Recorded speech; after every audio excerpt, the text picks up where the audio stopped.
It's parsha, parshas Chayei. Okay, so some very interesting ideas I want to share with everybody. Number one, I'm going to move around. We're not going to go in the order of the parsha. We find that Eliezer says, where is he going to, first of all, thank you, Rabbi Black, for everything. Where is he going to wait to find the right shidduch for Yitzchak? He's going to be, he says, he's going to be standing by the fountain where they're going to be drawing the water. And the question is, why is it that this is the particular location where he feels, that's where I'm going to stake her out and find and see which girl is going to go ahead and say, I'll give you the drink and your camels drink. Why specifically over there? So the Bechor Shor says the following idea. When a person wants to get married, there are three types of things that a person looks for in a young lady. One, she wants to see that she's attractive to him. That's one thing.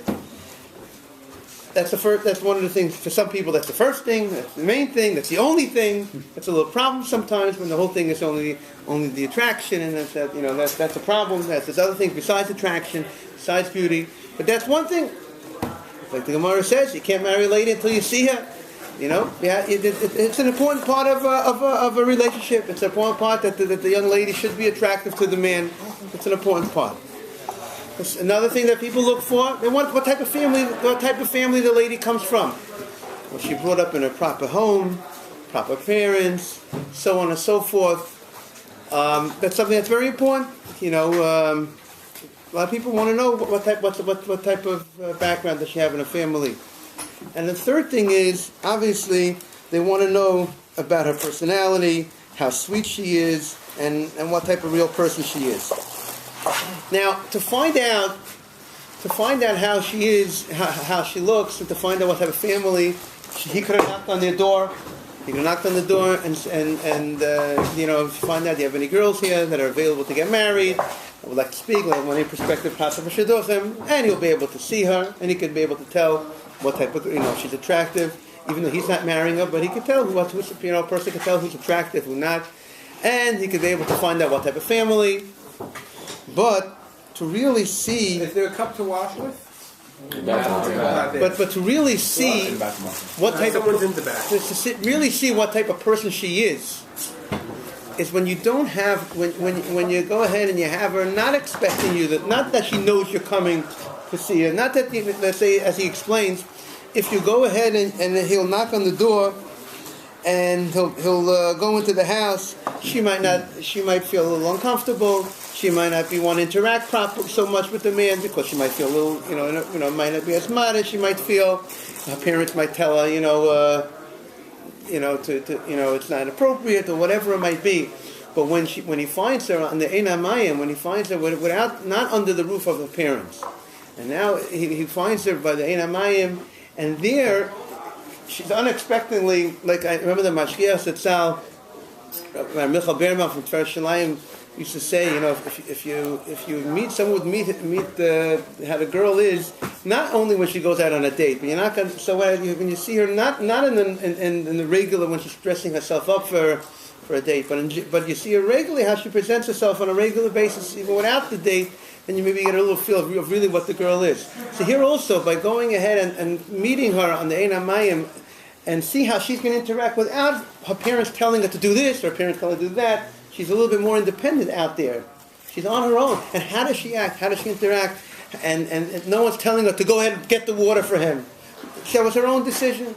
And other things that she did. So that's maybe the reason why he felt that this is the right place to go ahead and meet the young lady.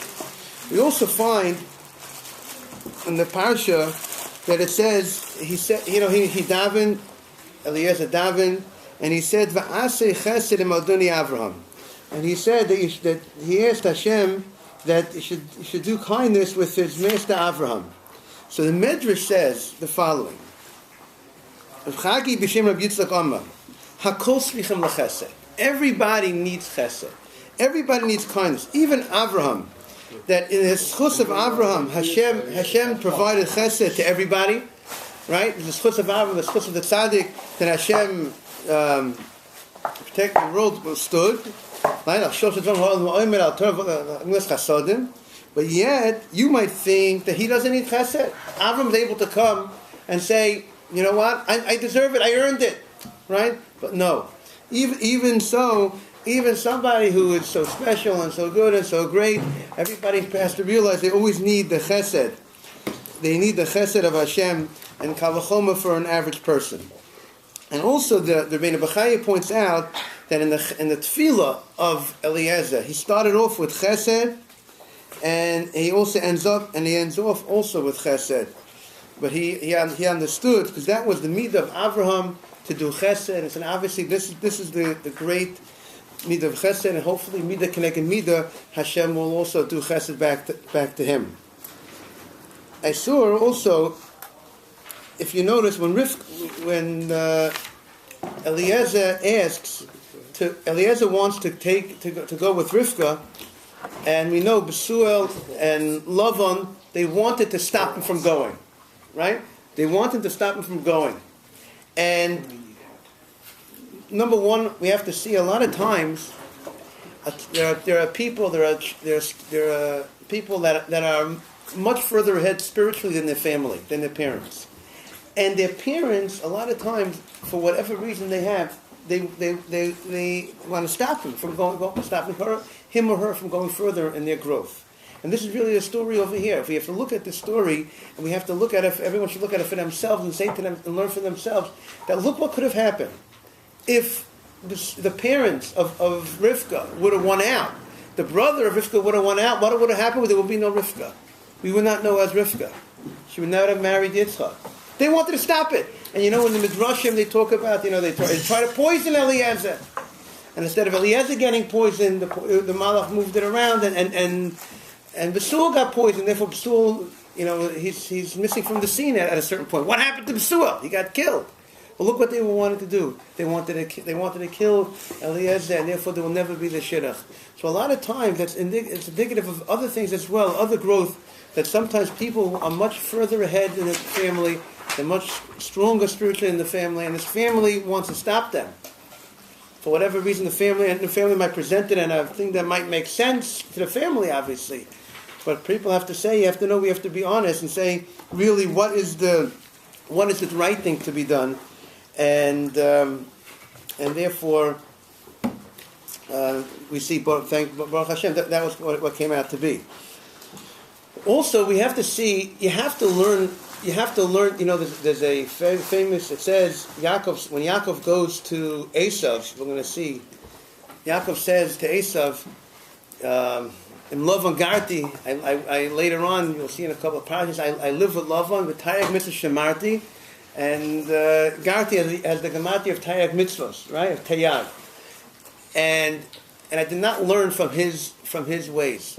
So a lot of people ask the question: what is Yaakov saying? I was by love and I kept the tag mitzvah. I didn't learn from his ways.